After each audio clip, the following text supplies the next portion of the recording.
There you go. Now I finally extracted all the platforms.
Oopsie.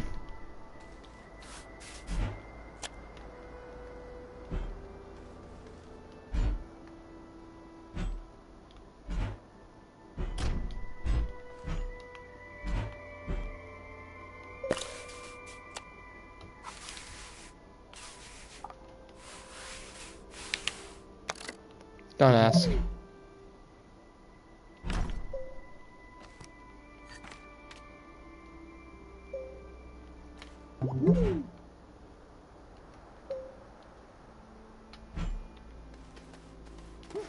I'm measuring.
Alright. Now time to measure out this side. Here we go. I'm gonna make the foundations and then I'm just gonna go back and get more dirt.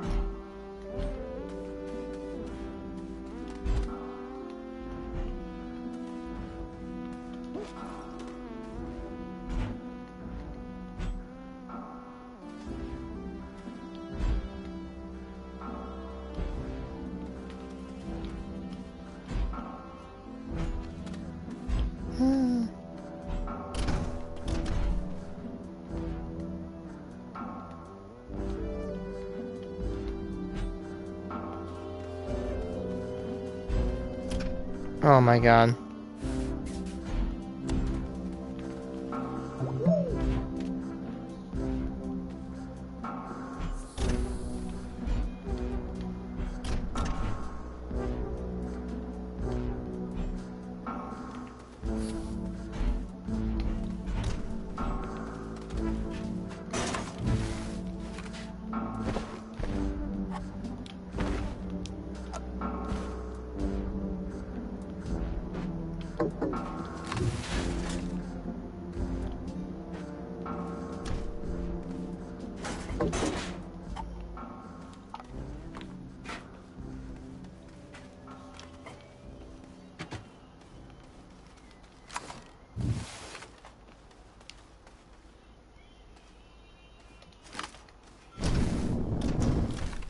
I hate when they do that.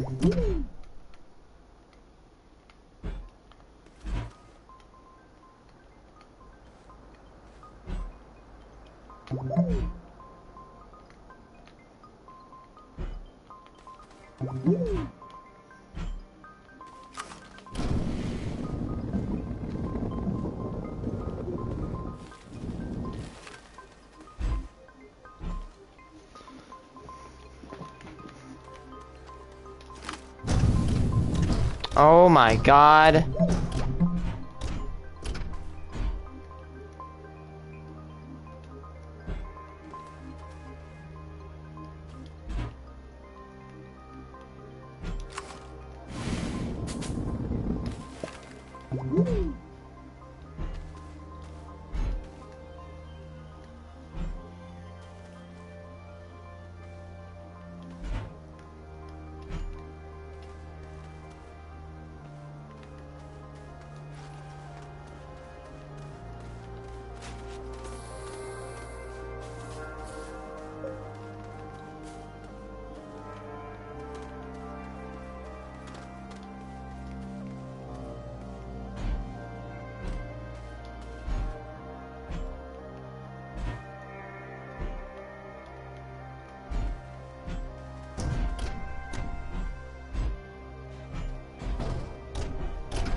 Alright.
Oh.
Two.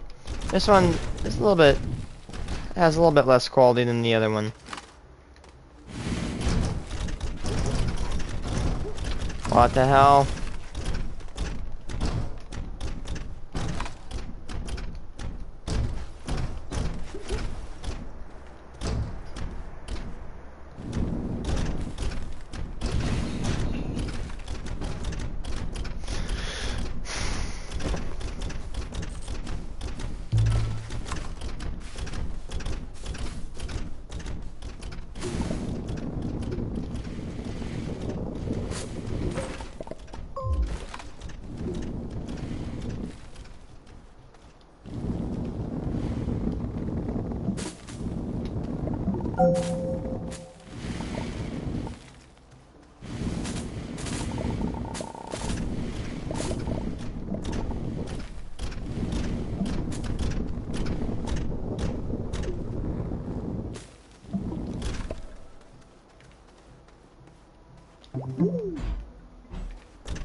You know, I'm gonna watch the video, but I was saving for the reaction.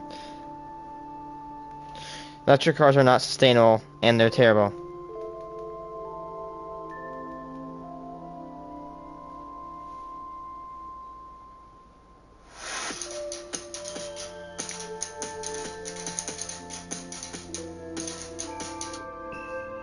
Electric cars suck, but I'm going to subvert your opinion and also say gas cars are even worse than electric cars. Now, I know you're confused now. You're wondering what my problem is then. Well, my problem is that they are still cars.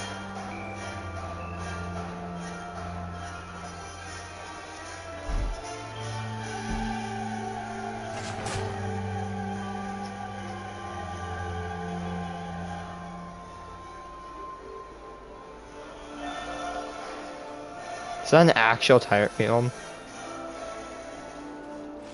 When most Americans imagine the changes that we have to make to battle climate change, one of the first topics of conversation is always about electric cars or autonomous vehicles. It's easy to talk about a topic that you can relate to something that you do every day. And as we know, the majority of Americans commute to work with automobiles every day. In the last few years, car manufacturers like Tesla, Volkswagen, GM, Ford, and other big manufacturers have been pushing electric cars as a green solution to many But they of our consume problems fossil when it comes to fuels. tackling climate change. While I do believe that electrifying everything is a step in the right direction, I also believe that it simply will not be enough. Oftentimes in ads and promotional materials, electric cars are praised as solving the fossil fuel dependency, or bringing on an era of sustainability, or something along those lines. But a lot of what these companies usually say is What? exactly what they wanted.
It's marketing, baby. We will simply innovate our way out of everything. Here's the thing. First, we should start on making a completely carbon neutral generating system. Then we should innovate on electric cars. Thing is, what's it called? That's like saying, hey, we have a food shortage. You know what we're gonna do? We're gonna increase our population and not increase like farms, you know? You're increasing the demand, but here's the thing. Increase the clean supply before you increase the clean demand. Like saying, let's build... That's like saying... It's like saying, like, hey, we're short on food, let's have more people in our city, that way they can eat more food and cause more shortage. You know, like, cause like, bruh. Your lifestyle in any way, just buy our product and Now, I would buy an electric car, but the thing is that electric motors are not as strong as a gasoline motor. I mean, I've heard, and I'm not fighting, I know it's political, I'm not falling for Biden's BS car scheme, electric car. I'm sticking to my combustible engines until the 2050s.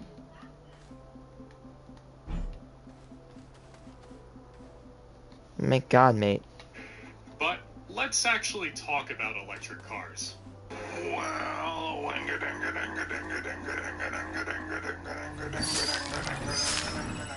as I said in the beginning, electric cars are a step in the right direction. They are superior to gas cars in a few different metrics, but they really only start becoming more environmentally friendly around 3 to 5 years of ownership, and this is all dependent on their battery size. This is because electric cars have a lot of rare earth materials in their batteries. These materials take a lot of CO2 to mine. It doesn't produce any CO2 emissions while running, it produces quite a few tons in the first place while getting manufactured. If you'd like to see a more in-depth video on this topic with the math presented, I recommend you go watch Engineering Explains video on it. But okay, let's try thinking about something else.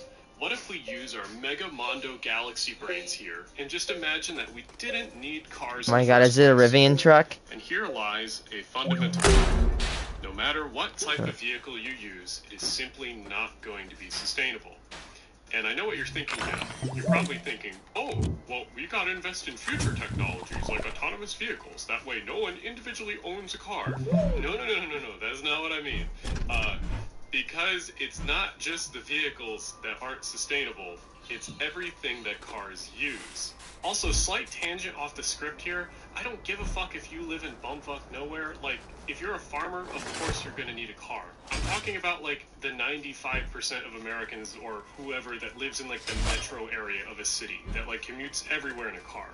Of course, if you live off in the wilderness in the middle of nowhere, yeah, cars will probably always exist. But, like, most people live in metro areas of cities. And my dad actually presented something interesting. Why do we have a 2,000-pound vehicle transporting a 200-pound person? Like, literally, a moped could do the same thing with less fuel consumption. Probably, I don't know if I sound like an idiot, maybe even a tractor could do it. Tractors weigh less, yet they're transporting it. Like, do we really need 2,000-pound vehicles? Cars need infrastructure to work properly and to be efficient. This can cover the basics like neighborhood streets, parking and commuting, and of course these things would exist even if cars weren't popular. Local streets always existed to get materials in and out of neighborhoods easy, and city squares have always existed to provide room for different urban activities. It's when we start looking at car infrastructure do these things really get supersized and blown out of proportion immediately. Here's a great example of a city that still has a lot of parking lots in its downtown. This is Denver, Colorado, and every single one of those yellow spots is just parking for metal boxes. It serves no other purpose. Each piece of yellow land is wasted to do a start in them. Instead, we should be building more amenities for people that live downtown. Buildings can be complex too. Not only can you have a store or school on the bottom floor, but you can also have living spaces or apartments on top of them. This is what's called mixed-use development, and it's more walkable and bikeable. You don't need a car if the city is built the correct way. Mixed use can be really dense, but it can also be cute and fit into small towns perfectly too. And if you want to know more about that, check out one of my videos on good suburbs here. Anyway, I'll talk more about this later. Again, let's talk about housing. Cars affect housing directly and indirectly, and electric cars are no different. They can affect housing directly through requiring driveways and parking lots, which, along with needing space for parking cars, also needs additional space for larger roads to handle more cars for those parking lots. Then, needing more space for those roads and parking forces a lot of services and buildings to be farther apart, continuing the vicious cycle of needing larger and larger roads and forcing everything farther apart with parking.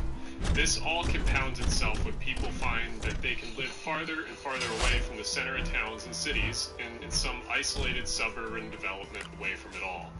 Now I know what you're probably thinking. This is fine though. People can live the way they want. Look at this car hater. He's such an urbanist dickhead. He doesn't understand that not everyone has access to transit and not everyone lives in a city. Here's where the rant comes. It doesn't matter where you live. These people are consistently in the largest group with the highest carbon footprint of anyone in the entire world. Also, it doesn't matter what country you live in. If you live in a car-dependent suburb, your carbon footprint is automatically higher. And that might not be your fault. You might have just bought a home in that place because it was one of the only affordable places near your job. But understand that you should be trying to change these places for the better if you do live in one. Let me remind you that we are all affected by... You know, I'm gonna play Minecraft. Let's play some Minecraft.